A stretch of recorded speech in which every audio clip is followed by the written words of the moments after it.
You're the fair tax guy? You were nodding, Mr. I am Carlson. a fair tax guy, yes. And see, what we don't recognize when we're talking about flat tax, we don't eliminate the IRS and all the compliance issues that are associated with income taxing. That's why we have to eliminate it, because the onerous regulation and the thousands and thousands of pages of federal regulation as it relates to the IRS simply are unconscionable.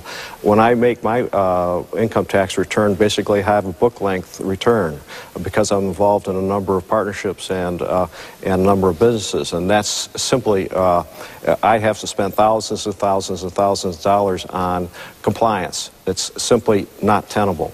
I'm different from the other two candidates in that not only do I advocate for a balanced budget amendment, but I'm not prepared to support earmarks. Both of these gentlemen in Lenawee County in former conversations that we've had said that they are not against earmarks. I think with the expanded role of government that we've seen under Obama and Shower, and the increasing federal deficit now to $1.2 trillion, we simply don't have the money to advocate for earmarks. Now, doesn't that mean everybody else gets something? No, and then we get left out? That's what we have to change that mindset. When we go to Washington, there's going to be a lot of different folks like myself who have business backgrounds say no to all of that. And that's why we need to eliminate the career politicians who go along to get along and scratch some other people's backs to make sure that they're earmarks.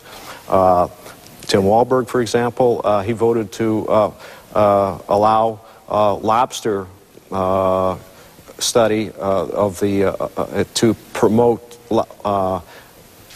dog pellets. Now, and of course that was necessary for Tim to support that, to gain support for the earmarks that he brought, 35 million of them, by the way, to 7th Congressional District when we were running huge deficits. Does that make sense? When we have huge deficits and then take $35 million out of that federal budget and put it to use, maybe effectively, but did we prioritize? We simply don't do that. Mr. Walberg, did you? I think they're calling you a career politician, so let's hear it. I suppose, you know, a lobster lover.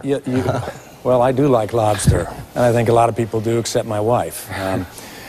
But it's interesting to hear about career politicians, 20 years in the private sector, 8 years between the State House and my 2 years in Congress, and that makes me a career politician.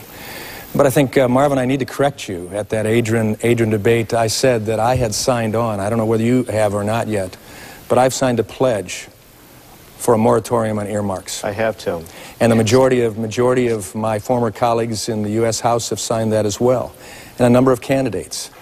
And I very clearly inform you that I was never bribed or cajoled to vote for somebody else's earmarks to get communications for public safety funding back for our district, airport runway projects that were required that came from aviation fuel tax dollars that our citizens paid for, roads and bridge projects that I supported, and education projects.